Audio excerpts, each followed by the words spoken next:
Hello പ്രിയപ്പെട്ടവരെ, ഫുട്ബോളിൽ ഇന്നലെ ഗോൾ കീപ്പർമാരുടെ ദിവസമായിരുന്നു.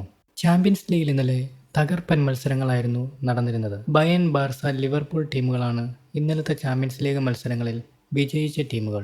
അതിൽ പ്രധാനമായും തീപാറിയ മത്സരങ്ങൾ ബാർസയുടെയും ലിവർപൂളിൻ്റേതുമായിരുന്നു. ബയണിൻ്റെ കാര്യമെടുത്താൽ ഹാരി കെയ്ൻ്റെ ഡ്യുവൽ ഗോളുകളിലും മുസിയാലയുടെ ഗോളിലുമാണ് ലെവർക്യൂസനെതിരെ ചാമ്പ്യൻസ് ലീഗിൽ ബയണിന് വിജയിക്കാൻ സാധിച്ചത്. എന്നാൽ അപ്പുറത്ത് തീപാറിയ മത്സരങ്ങളിൽ ആദ്യ മത്സരം നോക്കിയാൽ ലിവർപൂൾ PSG മത്സരമാണ് എടുത്തു പറയേണ്ടത്. കാരണം അലിസൺ ബക്കർ എന്ന ബ്രസീലിയൻ ഇതിഹാസ ഗോൾ കീപ്പറിനെ മറികടന്ന് ഗോൾ അടിക്കുവാൻ PSG ടീമിന് ആയിരുന്നില്ല. PSG തലങ്ങും വിലങ്ങും അറ്റാക്കുകൾ അഴിച്ചുവിട്ടെങ്കിലും അലിസൺ ബക്കർ ഒരു കൂസലുമില്ലാതെ ഗോൾ പോസ്റ്റിന് മുമ്പിൽ നെഞ്ചു വിരിച്ചു നിൽക്കുകയായിരുന്നു. ടോട്ടൽ 27 ഷോട്ടുകളാണ് അലിസൺ ബക്കർ ഇന്നലെ നേരിട്ടത്. പക്ഷേ ഒരു ഗോൾ പോലും PSG നേടാനായതുമില്ല. ഒരു ക്ലിനിക്കൽ സ്ട്രൈക്കർ ഇല്ലാത്തതിൻ്റെ പോരായ്മ ഇന്നലെ PSG നല്ലവണ്ണം അറിയുന്നുണ്ടായിരുന്നു. അവസാനം ഏലീറ്റിൻ്റെ ഗോളിലാണ് ലിവർപൂളിന് വിജയിക്കാൻ സാധിച്ചത്. മികച്ച കളി പുറത്തെടുത്തെങ്കിലും വിജയിക്കാനാവാത്ത വിഷമം PSG താരങ്ങളുടെ മുഖത്ത് പ്രതിഫലിച്ചിരുന്നു. ബാർസ ബെൻഫീക്ക മത്സരത്തിലേക്ക് വന്നാൽ ആദ്യ പകുതിയുടെ തുടക്കത്തിൽ രണ്ട് ടീമുകളും മികച്ച കളിയാണ് പുറത്തെടുത്തത്.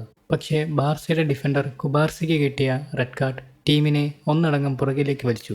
ബെൻഫിക്കയുടെ പല ഷോട്ടുകളും തടുത്ത സ്ട്രെസ്നിയെ കീഴടക്കാൻ സാധിക്കാഞ്ഞതാണ് ബെൻഫിക്കയ്ക്ക് കളിയിൽ വിജയിക്കാൻ സാധിക്കാഞ്ഞത്. ബെൻഫിക്ക പലതവണ ഗോളുകൾക്കായി ശ്രമിച്ചെങ്കിലും അതൊന്നും ഗോളുകളാക്കാൻ ബെൻഫിക്കയ്ക്ക് സാധിച്ചില്ല. ബാർസയെ വിജയത്തിലേക്ക് നയിച്ചത് ടീം ഒന്നടങ്കം ഒത്തിണക്കത്തോടെ കളിച്ചു എന്നതിലാണ്. അവസാനം റാഫീഞ്ഞയുടെ ഗോളാണ് ബെൻഫിക്കയ്ക്ക് വിനയായത്. ബെൻഫിക്കയുടെ ഡിഫൻഡറിൻ്റെ മിസ്സിൽ നിന്നുമായിരുന്നു റാഫീഞ്ഞ ബോൾ പിടിച്ചെടുത്ത് ഗോൾ നേടിയത്. എന്തായാലും അടുത്ത മത്സരങ്ങളിൽ തീ പാറുമെന്നുറപ്പ്. ഇന്നലത്തെ ഗോൾ കീപ്പർമാരുടെ പ്രകടനത്തെപ്പറ്റി എന്താണ് നിങ്ങളുടെ അഭിപ്രായം? കമൻ്റായി രേഖപ്പെടുത്തുക. കൂടുതൽ സിനിമാ കായിക വിശേഷങ്ങൾക്കായി ഈ ചാനൽ സബ്സ്ക്രൈബ് ചെയ്യുക. താങ്ക്